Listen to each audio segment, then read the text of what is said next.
Les éditions Tellem présentent un enregistrement intégral de On vous vole votre attention de Johan Hari, lu par Max Geller. Pour mes grands-mères, Amy McRae et Lydia Hari. Préface. Depuis le début de ma vie professionnelle, je constate que je n'arrive pas à rester concentré sur le même sujet pendant une journée entière, ou même une demi-journée. Dans mon entreprise, je redoute terriblement les réunions, car je connais mon incapacité à les suivre avec assiduité du début à la fin. Au fil du temps, je me suis construit mes propres explications. Je suis un hyperactif, qui aime faire plusieurs choses à la fois. Pour preuve, je cumule aujourd'hui les casquettes d'entrepreneur, d'éditeur, d'auteur et de journaliste pour un podcast. Cela me permet de changer d'activité au cours de la journée et de ne jamais m'ennuyer. L'ennui, justement. Voilà quelque chose de difficile pour moi. Mon cerveau a tout le temps besoin d'apprendre.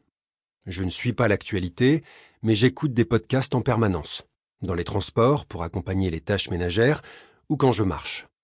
En tentant de comprendre mon comportement, je me suis enfermé peu à peu dans un cliché, celui d'une personne incapable d'assurer des tâches répétitives, ayant sûrement un dysfonctionnement de sa dopamine, ce neurotransmetteur clé associé à la concentration et au plaisir. La découverte de l'œuvre de Johan Hari m'a permis un changement radical de perspective.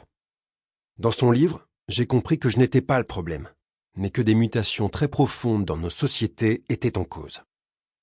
Parmi ces mutations, le manque de sommeil, une alimentation très excitante, la surcharge d'informations et bien sûr l'économie de l'attention qui dirige le fonctionnement des réseaux sociaux.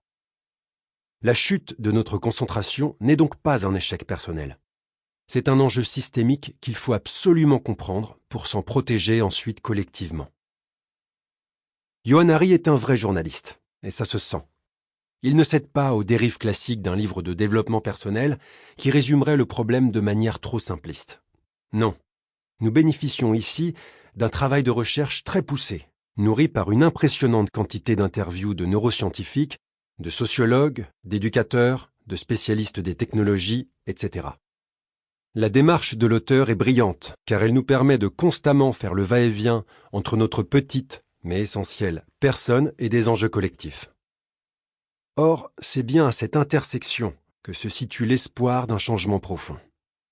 Dans un monde où les jeunes sont toujours plus accros à leurs écrans, il est temps de réagir ensemble. Posez-vous les questions suivantes au fil de la lecture. Que puis-je appliquer avec mes proches? Que puis-je proposer dans mon entreprise? Sample complete. Ready to continue?